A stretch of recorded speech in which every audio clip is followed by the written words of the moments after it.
Hola grupo, vamos a continuar con la tercera evaluación de historia y el tema que trata del siglo XVIII. El siglo XVIII español comienza con una guerra, es la Guerra de Sucesión Española, que se da entre 1700 y 1714.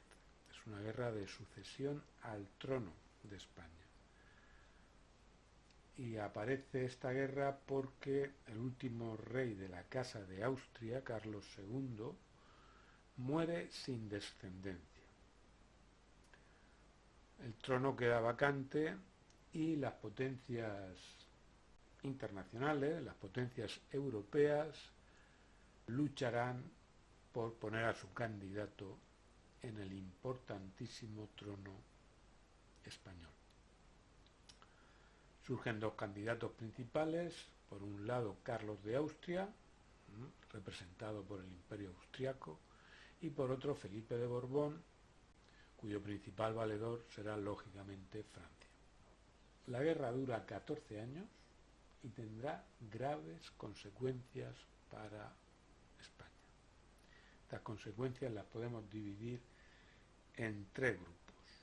Por un lado, afectará a la población por los efectos negativos que toda guerra tiene sobre la población. Afectará también gravemente a la economía del país con la destrucción de infraestructuras de transportes e industriales también. Y a nivel político supondrá la centralización y uniformización de la administración del Estado siguiendo el modelo castellano. Esto se llevará a cabo a través de los decretos de nueva planta, que impondrán el modelo castellano en la corona de Aragón, es decir, en los reinos periféricos que se habían levantado contra Felipe V. Otra consecuencia que tendrá esta guerra será la pérdida de los territorios europeos que poseía España hasta entonces. Hablamos de Flandes, diversos territorios italianos como Mantua, Milán, Nápoles, Cerdeña, y por otra parte también se perderá Menorca y Gibraltar. Menorca se recuperará pronto, pero Gibraltar todavía hoy sigue en poder de los británicos desde entonces. Para el Reino de Valencia, la guerra de sucesión, como hemos dejado dicho, supuso la pérdida de sus fueros debido a los decretos de nueva planta, con lo que las ciudades valencianas perderán sus privilegios. Muchas de estas ciudades recuperarán sus privilegios a los pocos años. No obstante, los fueros valencianos fueron eliminados, entre ellos el uso de la lengua valenciana. Orihuela, por su parte, fue tomada al asalto y saqueada por las tropas borbónicas. Estos hechos, junto a las fuertes contribuciones que se impusieron, determinaron la dispersión de su población. Aquí tenéis un esquema de la guerra de sucesión.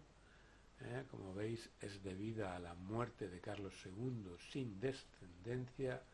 Los pretendientes al trono serán, por una parte, Felipe de Anjou, que reinará como Felipe V de Borbón, y el otro pretendiente era Carlos de Austria, Carlos de Habsburgo. La guerra de sucesión tiene una doble vertiente internacional y de guerra civil. En la vertiente internacional enfrentará a Francia con Austria y terminará con el Tratado de Utrecht, por el cual España perderá sus territorios europeos. En su vertiente de guerra civil enfrenta a Castilla con Aragón, y una de sus principales consecuencias será los decretos de nueva planta que imponen el modelo castellano a los reinos de Aragón, dando una estructura político-administrativa uniforme a todo el país. Vamos a hablar ahora de la economía española en el siglo XVIII. Durante el siglo XVIII, la economía española vuelve a entrar en un periodo de crecimiento frente al siglo anterior. en el que hablábamos de una crisis económica, demográfica, social, en todos los ámbitos de la sociedad, el siglo XVIII se caracteriza por ser un periodo de crecimiento económico. Por un lado, aumentarán las tierras de cultivo gracias a las repoblaciones. Las repoblaciones serán de dos tipos, unas reales, es decir, financiadas por el Estado, como la repoblación de la Carolina o de Águilas, y otras repoblaciones serán de tipo privado, como la llevada a cabo por Belluga en la Vega Baja del Segura, y que llevó a la creación de 3 nuevas villas, San Felipe Neri, Dolores y San Fugel.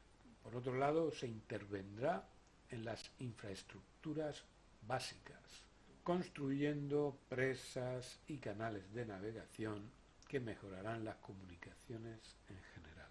En cuanto al sector industrial, en la artesanía los gremios se modernizan.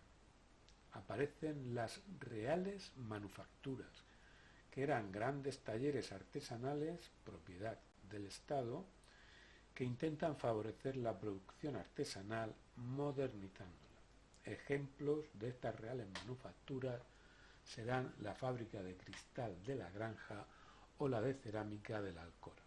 Por otro lado, en el sector terciario, en el comercio, se liberaliza el comercio colonial, el comercio con América, abriéndose varios puertos a este comercio. Hasta entonces, el comercio americano era exclusivo monopolio de un solo puerto. Empezó siendo Sevilla, este puerto, y luego pasó a Cádiz. Pues bien, en el siglo XVIII se abrirán varios puertos a este comercio colonial con América. En nuestra comarca, el siglo XVIII es responsable en buena parte del paisaje actual.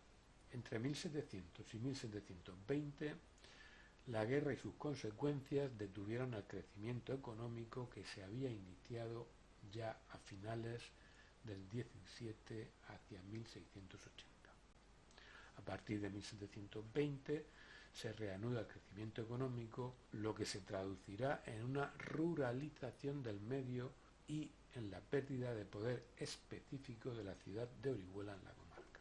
La expansión se dará sobre todo en lugares de señorío, que se crean en las tierras de realengo de la ciudad de Orihuela.